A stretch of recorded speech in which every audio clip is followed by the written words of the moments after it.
Clayton. Love you. Love your show. Thank you so much for all that you do.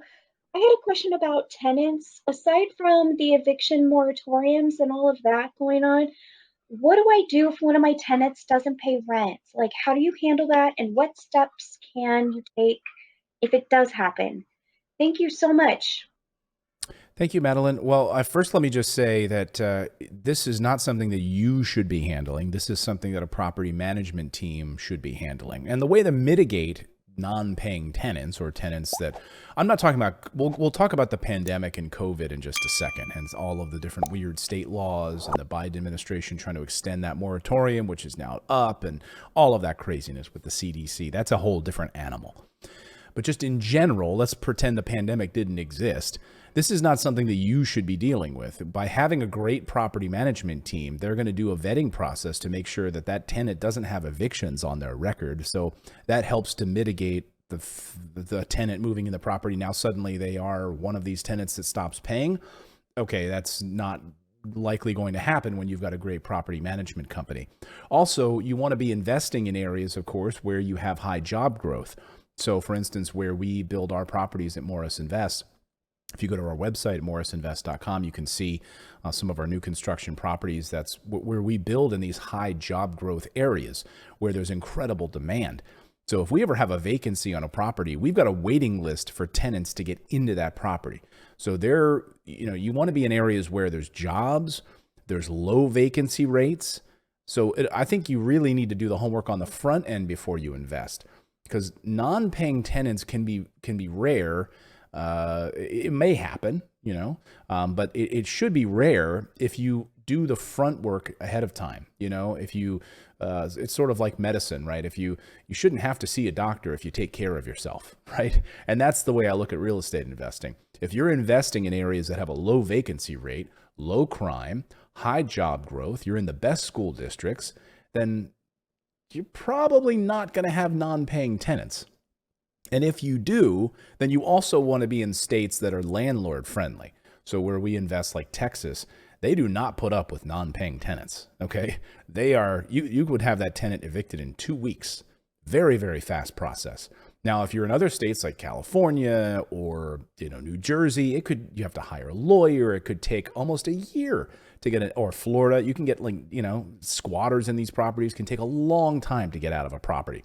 In fact, I just read an article the other day about a guy who literally bought a house, and for 24 years, he just never paid the mortgage.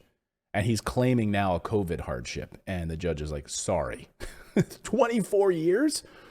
Like, you do not want to be investing in those states. Those are called, non-landlord friendly states. So in Texas, boom, you don't pay, and there's no reason that you're not paying. There's no pandemic hardship or something like that. They will have no thought at all about removing you from a property and then placing a new tenant in that property. So I think I want you to do the hard work up front, making sure that you're investing in areas where you shouldn't have non-paying tenants, okay? And the property management team is going to do their job, screening the tenant, doing criminal background checks on the tenant, making sure they don't have evictions on their record, all of that, so that they are a good, high-quality paying tenant in the property. Now, having said that, if you do and you are managing a property yourself and suddenly a tenant doesn't pay, and it's not COVID related, let me again put that on the shelf. If it's not pandemic related, let's put that on the shelf for a second. Then, of course, if you're doing this yourself, you're going to want to find out what your state laws are. How do you file an eviction? So certain states obviously require you to hire a lawyer, like the state of New Jersey. Then a lawyer has to deal with that. You have to pay a lawyer and go through a whole process for an eviction process.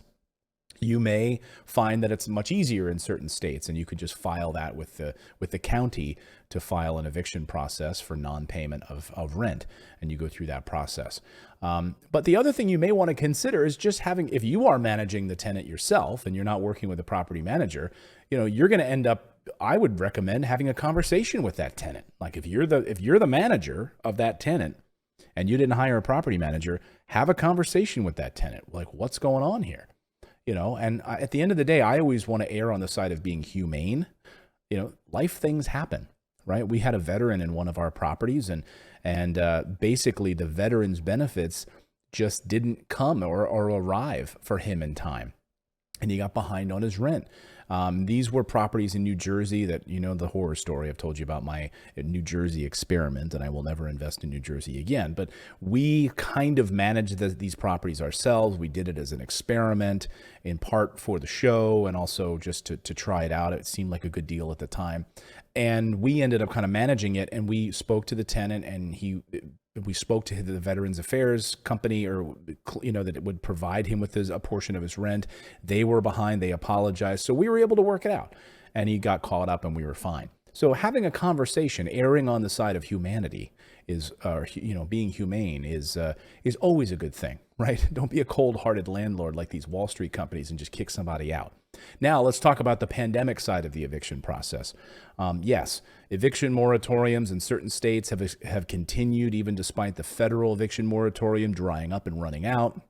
The Supreme Court has basically said that the CDC cannot do these eviction moratoriums. Congress has to write a law to be enforceable, and Congress has not written a law for eviction moratoriums. And so COVID-related things are still out there. And obviously certain people have not been able to return to their jobs because the daycare or the daycare center where their child would go is not open yet. So they've had to stay home, and it's just a mess. So in those situations, you want to find out, is it COVID-related? And also there are rental assistance programs available that most people don't even know about. There's over $25 billion in a fund right now for landlords to take advantage of COVID-related rental assistance programs in your state. Every state is responsible for doling out this money. So contact your state. Okay, every state has a website. File for this information and get some of that rental assistance back to you at a landlord level. They'll send it to the landlord. You just have to prove that the tenant hasn't been paying. So those assistance programs are available to you. Anyway, Madeline, I hope you found this helpful. But again, investing in areas where you shouldn't have to worry about tenants not paying is key. That's step number one before you go down that have those issues later on. Thanks to all of you for listening. You can leave us a voicemail question by going to morrisinvest.com/Clayton to drop us a question about real estate or financing, anything that's on your mind, and we will answer it here on the show. Now go out there, everyone. Take action. Become a real estate investor. I believe it's the number one way to build wealth. We'll see you next time, everyone.